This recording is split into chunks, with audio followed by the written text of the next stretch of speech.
Noni Madikela. Welcome to my YouTube channel. It's been a while. It's been a minute. Been feeling sick. I'm forcing even now, but I am recovering. Okay. So today we had Sibanda finishing up with his client. We know all of that, guys. But let's get to the second person that was the second client for the today. I'm saying client, the witness that was invited by Advocate Ramusipile for in order to find out about the so-called cell phone issue, right? Now, in this one, the second witness that they called was a Sergeant Mudau. She's a lady and she is a fearless one. I like her. I like her so much. She's very fearless. So today's witness didn't attack the state. She didn't contradict anyone. She didn't even argue. But what she confirmed in court today might have just quietly destroyed the entire cell phone evidence against Bongani Ndanzi, because sometimes you don't destroy a case by shouting. You destroy it by proving the system works. And today, Advocate Ramusipile did exactly that. First things first that he did, this witness, this was not a normal witness. When Sergeant Mudau from Valeria Police Station took the stand, many people thought this was just another routine witness. But this was not about storytelling. This was about procedure. Ramusipile didn't want opinions. He didn't try, or he didn't even want to try the memory situation. He didn't want memory. He wanted one thing, how the system is supposed to work.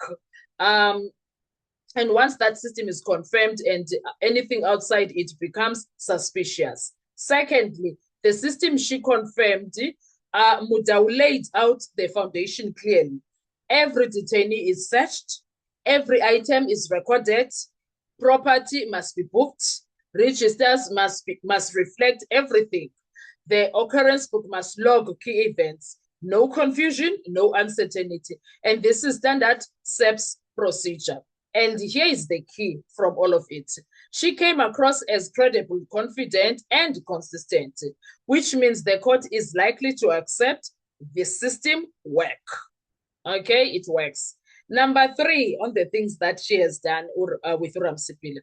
Now, the silent problem. Now, here are where things get dangerous, because if the system works, then where is the record of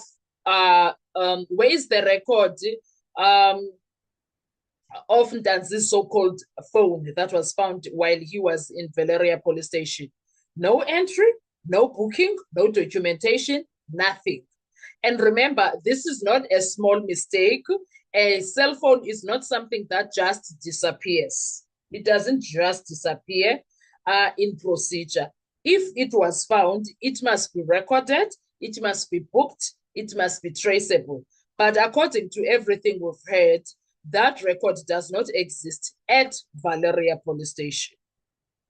That is what Ramusipile tried by all means necessary today to prove. The cell phone issue is a lie. It is a lie. Number 4, no record is equal to no event. Mudau said something very simple but very powerful. If it's not recorded, you don't rely on memory. You only rely on records. And that changes everything, because this case is years old. No one can rely on memory anymore. So the truth that matters in court is what is written down. And if the records don't show a phone, then legally that phone was never there.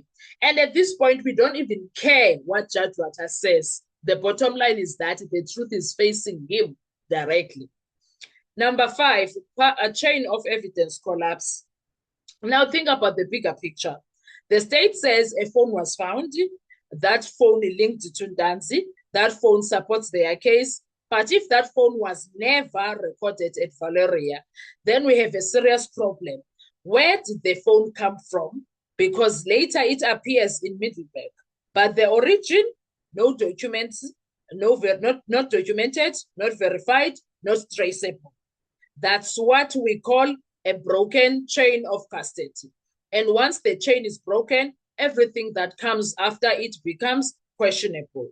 Now, number 6, Ramusipile's masterstroke, ne? Ramsipule's master stroke. Notice what Ramsipule did not do. He didn't attack the witness. He didn't argue. He didn't accuse anyone. He let the system speak for itself.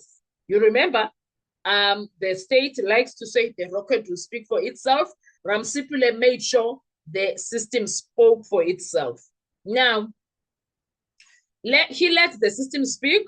He turned Mudau into a neutral, credible institutional witness. And now later he can argue.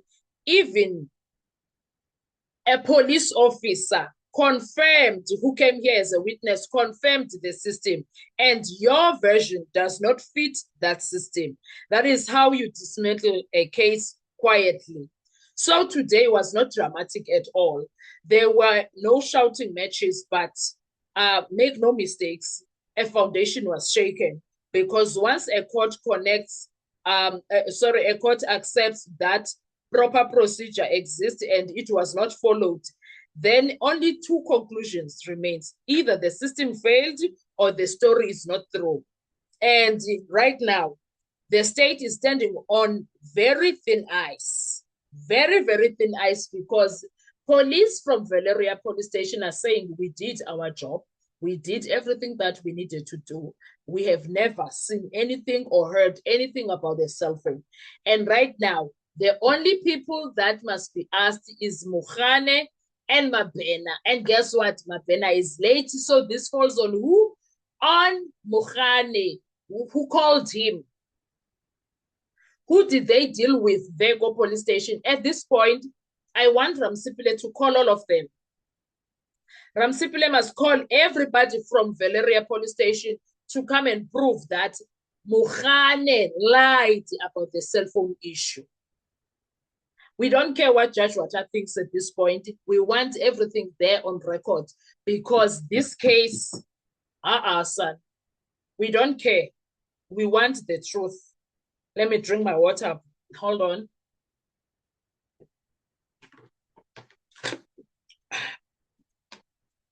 Yes, we know how Rata is, and we saw the theatrics that he was playing there. We saw all of that. The bottom line, whatever he can do. I remember earlier today I said, you know, us Black people will go and buy bones, saying we are going to use them for soup, meat bones, you know, those raw meat bones from the butcher. And then when we get home, we are like, yo, there's no meat in these bones, but you said you are buying bones. That is what the state is doing with the Senzo Meyiwa case in this courtroom of Judge Rata.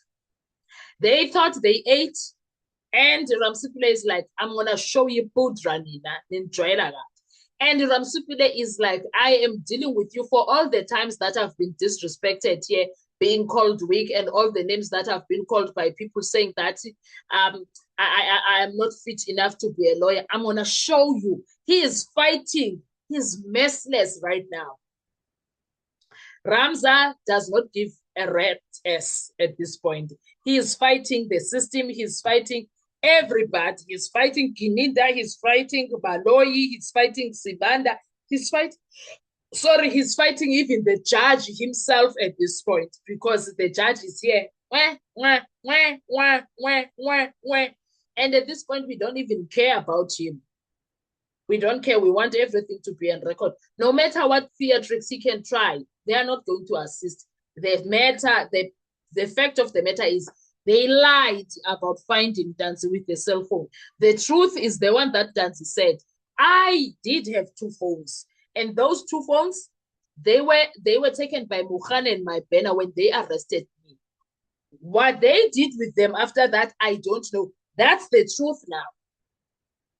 Now, them visiting Undanzi every now and then while he was in police custody is actually telling us about the so-called Section 205 that is showing that the phone was working in Valeria at certain times. I love what Ramsipule did there by bringing these police officers. And I'm liking that the police officers are also fighting for their station, because what disrespect is this? What disrespect is this? How do you create an entire narrative without telling the owner of the place, the people that are staying in the place? You create an entire narrative about their space and you don't tell them. You expect them to back you up. Johnny, make it make sense. And now when things are not looking good, you are going to say, hey, they are selling me out. No, no, no, no, no. You created this mess. It's not on the records, and the records are speaking for themselves. Now, if it's not on the records, then it means it never happened because you cannot back it up. And on top of that, that record, it says the phone was coming from Pretoria, SEB's head office in Pretoria. Ne? It's not saying from Valeria police station. So they are on their own. And I still have a question that I keep wondering. Why are they saying the phone was coming from head of, okay, wait, not why, yeah, that also is a question. Why must it come from head office, number one, not from a police station? Number two, why was the phone sent to Middleburg? Whereas in Gauteng, it's a head office, it has everything. Why Middleburg? Why is it sent to Middleburg? Is a big ask for me. So I am happy now with Ntanzi. When it comes to the cell phone, in my understanding and in my view and the evidence that I was listening to, it has been proven beyond reasonable doubt there was never any cell phone that was found from Bongani Ntanzi, period.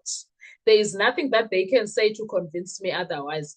There was no cell phone that was found from Ubongani Ntanzi. That's that. And I thank you. What are your thoughts when it comes to this? Let's talk in the comment section. I will see you on our next video. Bye-bye.